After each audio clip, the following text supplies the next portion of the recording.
So to esports. this is yesterday's news. We do have updated news as well, though. But esports organization The Guard experienced mass layoffs today. According to multiple former employees, almost every employee was let go. Yes. The Guard was the parent company of the Call of Duty League franchise, LA Gladiators. Guerreras. Guerrillas. And then the other side is the LA Yeah, Gladiators. and I'm pretty sure the guy who owns this company is... That might be one of the other ones, actually, before I speak erroneously. But, man, it's really bad, chat. We've also got... So everyone has been fired? Yes. And these are the same, So the LA Gladiators and the LA Guerreras are looking to sell their franchise Guerrillas. spots in the CDL and OWL before the end of the current seasons. If they can't, they'll be looking to close operations, per Jay Fudge, who is an esports advocate. Chat, people turned up, like, moved to LA, got apartments, and, like, settled down at the beginning of February. this is what really confused me, is they moved people in at the beginning of February and then fired them all at the end of February. Famously, the shortest month. They had barely 2 weeks in the job. So then... At which point, I'm like, why are you hiring people? Yeah, so the Guard owners reportedly planning to sell CDL and OWL teams to teams, which is crazy. But it seems like there's a bunch of people who just got hired, like literally this month, just got jobs. Yeah. I will buy. Oh my God, Tesco's is here to save the day. Tesco, Yes. How much you got? Let's go. Wait, they've got a few quid. No tomatoes though, but a couple of quid. The report comes. One club card. Oh, that's a good deal. How much? What, are we talking a fully charged club card, or are we talking like couple of weeks? Yeah, it does make a difference. Like, could I get a full? Yeah, if we're talking like mum of 5 club card, I'm in. No, just a regular one. I don't think that's gonna work. Can I? All right. Can you at least give me a triple chicken sandwich? Triple chicken. I'll take an One of all-day those breakfast. 3 club ones. Yeah. Ah, shit. I'll take an all-day breakfast if I can. Make it a metal club card. Metal club card. My That God. sounds mad. Imagine strutting through Tesco, one of those. Put down. Out the way, people peasants. have like the black card. You know, like the rich people. You put down or like the Nando's black card, which just gets you free chicken for life. Oh. It's like that. That's nice. So yeah, the Guard, several employees took to Twitter to talk about the layoffs, which allegedly gutted the company's content, social talent, and creative teams. Thanks, Phil. Engraved with all your personal information. Free entry to every Tesco in the country. Wow, My that's God. a huge offer. So yeah, this is actually just insane. And then today, the latest news. Yes. I cannot put into words how devastated I am. I moved to LAG because of the organization, the people behind the scenes. That's all gone now. All I know for a fact is that the squad is going to put everything into the rest of the season, not for the suits, for everyone else. That's really sad. It's super So he's a fucking player. sad. So he's like moved in to play for the team, and the team within like a couple of weeks are like, As of today, No, everyone's babe. position at the Guard has been eliminated. everyone. It was a great few months, but I'm heartbroken. I am available for work across it. So then, yeah, I feel bad for everyone. It's so shit. And then today, chat, Valve is now only paying for 5 players for their RMRs in CSGO. A similar situation we saw with EA in Apex Legends. Something that certainly hurts the smaller teams in esports. Let's discuss. So Valve's no longer paying some coaches the RMR, only for the 5 players. Wait, what's RMR? I think RMR is at one of the competitions. Right. So basically, So they're only going to pay for the players to show up, not the coaches. If you're a coach, get fucked. And I guess, I mean, I would have assumed that professional esports teams would have like people on the bench. Yeah. Because like, what if you like sprained your wrist? So then Zeus says, question, if Valve won't pay for our travel, hotel, or food, how are we obligated to do media day and be available for interviews according to the rulebook? Ooh. As per the rulebook, Valve also requires a person who will be a liaison with the player management. Spoiler alert, they do not cover any expenses for said person. Just mention this to someone. No support for either of these roles, but you damn well better oblige in selling them their product with activations and being the official line of communication. So they're like, you have to have somebody there who is a line of communication between the players and Valve. And then at the same time, they're like, oh, but we won't pay for that person to get here. The smaller teams, and yeah, exactly. The small teams and Thank orgs you, will suffer Swole. the most for this, which I hate the most. We can and will cover our extra personnel costs, but if we are speaking about equal rights, it sucks for the smaller orgs that have fought their way through the RMR/majors. And that means the regional major ranking, by the way. There you go. And so I have two thoughts about this. Yes. My first thought is this is a huge deal. It's a huge shakeup, and it's kind of like showing you that like Valve is like kind of like pulling away from esports. For two, it kind of shows me that esports was not viable to begin with. If it's teams are literally required to be given money to play, it's like, well, I've personally had a really strange experience with esports from the beginning, because a lot of the time when I was organizing Twitch London, I would get feedback from companies like, oh, we've decided to pull out our event budget for influencer events, but we have money for esports events. So if you can like brand this to be more esports related, then we'd have money for you, right? Yeah. And I was kind of like, look, it is what it is, and I'm not going to go out my way and like try and bamboozle people. But I was kind of like, it's strange to me that the money is there, but only in a certain circumstance. And I heard a lot of people basically be like, there's infinite money in esports. And then over the years, the pool that was available kept getting smaller and smaller and smaller. It was pure investment, right? So Zarian, who knows more about esports than anyone else here, by the way, knows more than me, knows more than M, knows more than everyone in chat, says it was not viable long-term with the current models. I can freely say that now, because Zarian is no longer with Astro, and Astro are doing a lot of esports. Yes. And it's one of those things where it makes me I feel like the golden age of esports has come and gone now. I think we were just in it. I know that Twitch actually, the reason why you see a lot of streamers who are members of like Liquid and all those sorts of things, and all those like random esports teams. Like you'll get some like random dude playing Stardew Valley who's like Liquid fucking Bob, and it's like, why is Liquid Bob in Liquid? Why is that what? And it turns out that Twitch were actually like essentially sponsoring a lot of esports teams, like basically paying loads of money for them and investing in them. And it was like they would pay based on the number of hours streamed by the esports team. So basically, rather than saying like, oh, we're going to host tournaments and we're going to give you a certain amount of money, they were like, no, we're going to pay you based on your total esports team's total hours streamed on Twitch. So then that gave incentive for a lot of esports teams to basically get as many members on their team as possible and just flood Twitch with like hours streamed. Yeah. We've definitely been approached by some like smaller orgs that I think were hoping to do the same thing by bumping their numbers. But I mean, I've never felt any benefit to me to sign to a company to say I'm under that company for them to take half my sponsor money or whatever. Yeah. I wanted to know what you meant by endemics. Endemics got priced out when the dollar sign started flashing, which was the beginning of the end. Yeah, I will say I'm interested in when you saw the beginning of the end. I always felt a little strange because we were brought into a few esports events as like fun influencer people to partake, but obviously not be like the serious contenders. You know, they often want a bit of like chum. You know, we were chum in the water, which I didn't always love, so I didn't usually take part in those things, but there was definitely that vibe for a while. But I definitely got this feeling that for a good while, everyone that I met and I spoke to, especially when I was looking for venues and stuff, would be like, oh my God, have you heard about esports? Oh my God, there's so much money, there's so much investment, there's so much money. And I, as somebody on the other end who like saw the esports events actually happening, saw the numbers they were pulling, was like, I'm not 100% sure where we're getting all this value. Yeah. Like, I think that there is value in esports. I think that, like, the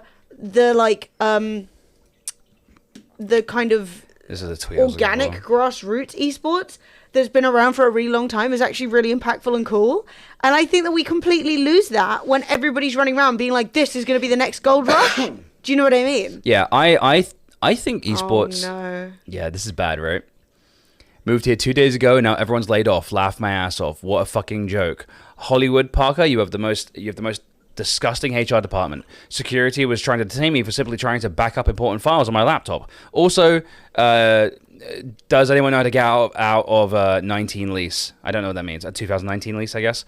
I mean, probably not. Or a 19-month lease. I don't know. You know, yeah. But basically, yeah, this guy's just moved out to LA, and now it's over. That's the thing.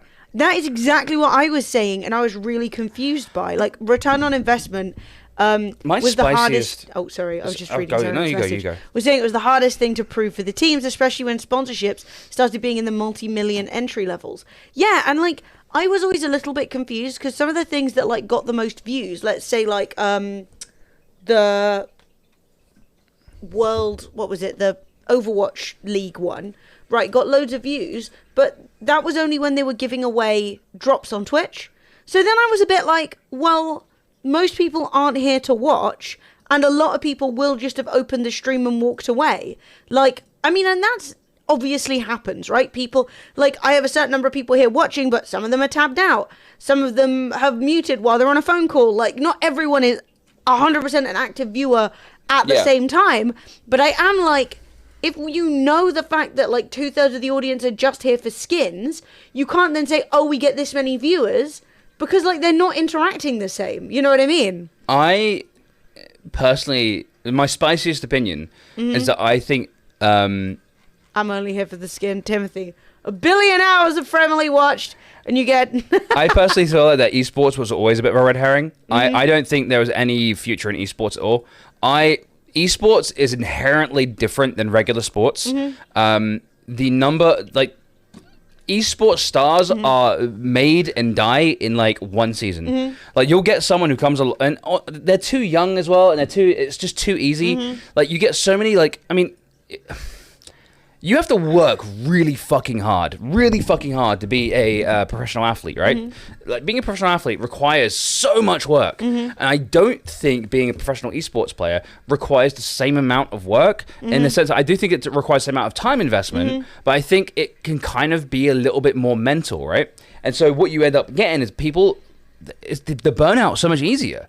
Yeah. It's so much easier, and I think that... Yeah, because there's no physical line where, like, if you train harder than this or longer than this, you're just going to injure yourself. And I think the you need OWL... recovery time. You're going to lose that. But I'm personally of the opinion of, as well, that we group esports together, but we don't group all physical sports together. And I think that it's silly to go, oh yeah, esports are huge, and then have every single game try and make themselves a valid esport, and then games come and go within a few years on the scene, and so then you're in a weird situation where it's like at the end of the day, even if I'm watching football, or even if I'm watching a more niche sport, all the niche sports I can now think of, I know some will be offended because they'll be really popular where they are, but let's say baseball is not a popular sport in the UK, right? But if I start being a baseball fan, even if every single person I knew in the original team leaves, the team will still be there, and the game will still stay the same. Whereas I have to generally become a fan of an org. I have to just like everything that Liquid does, or everything that FaZe does, or whatever, and then turn around and just be cool with whatever game they're playing, even if I don't play that game and I don't specifically know the rules.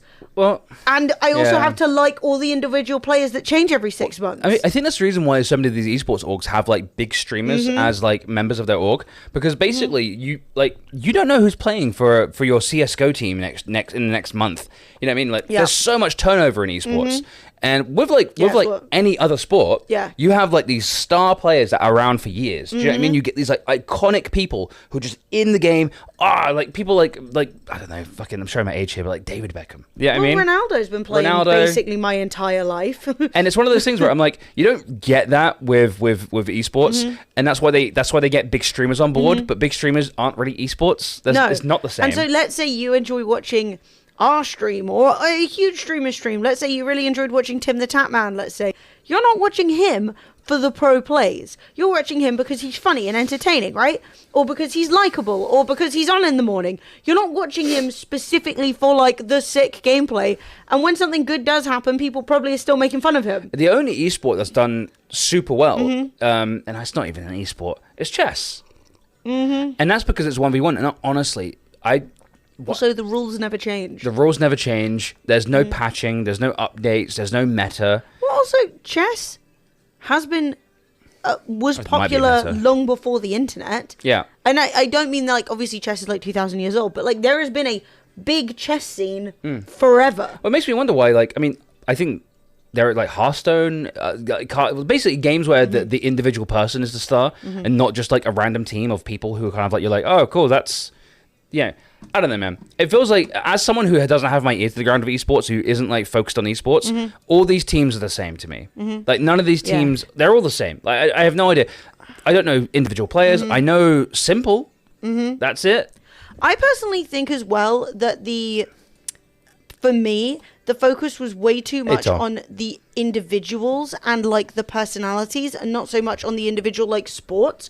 Like, it was quite rare for me to see on my timeline people posting about like amazing moments that happened. Like, when I see those, it's usually off Pansy's Twitter or something, right? Where she's like, this was a crazy thing to spectate and like commentate on today. Wow. Whereas I feel like those moments actually might get people more hooked than being like, such and such has signed another multi-bazillion-dollar contract, and everyone's like, wow, big moves, this is the future. Well, there's a lot of money in Twitch right now. There's like all these like big streamers are like literally 20-year-old millionaires, and I think basically they wanted to take that and apply it to esports. So all of a sudden you've got these esports players being like, why shouldn't I get paid the same as these Twitch streamers? Yeah. It's not the same. No. It's like an athlete asking why he's not getting paid as much as a movie star. Yeah, like, and it's also a really hard like conversion. I've seen so many people go, I've been a popular player of esports for X team, so now I'm definitely going to be able to convert that into an influencer job, and like they can't, because they're not even used to like talking to and bonding with an audience. Let's say they're used to just playing extremely well. Also, hi Tom, how is Krakow? Are you having a good time? How's Poland? Oh, Poland, nice. People have lost faith in supporting teams too. So many players end up to be shady. True. Very true. I honestly, personally think that this wouldn't have happened if esports allowed itself to like grow over time, like more organically. It always felt really forced to me. And the fact that people would genuinely turn around to me and be like, we'd have 6 times the money if you were doing this same event, but with esports in the title. I'm like, guys, I cannot give you the ROI on 6 times this, like...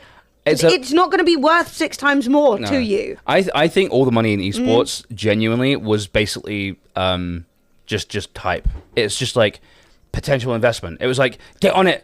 Let's invest in it before we lose it. And it's like, also, not to be like toxic, but the overlap between guys selling NFTs and guys who worked in esports, it was like a circle. And the Venn diagram was one circle. It's one of those things where it's just like, it's so obvious when people are trying to overhype something. Like, I don't think NFTs have any intrinsic value, right? But I do think esports have value. There is entertainment. There is, like, at the end of the day, playing a game extremely well, so much so that people want to watch it and watch you compete, is a thing, right? People will do that. I'm not sitting here being like, why would anyone watch esports? I just think that there was so much hype that now it's going to feel like it's fallen off. But realistically... Well, that's just random esports. Yeah. There was It's going to be more like... It's going to shrink to an actual size where it actually has grassroots support. People actually care about it. And everyone's going to be like, oh, this is irrelevant. And it's like... Yeah. It never took advantage of what it had. Like, you don't have to always fly people across the world for these competitions. A lot of things can be done digitally.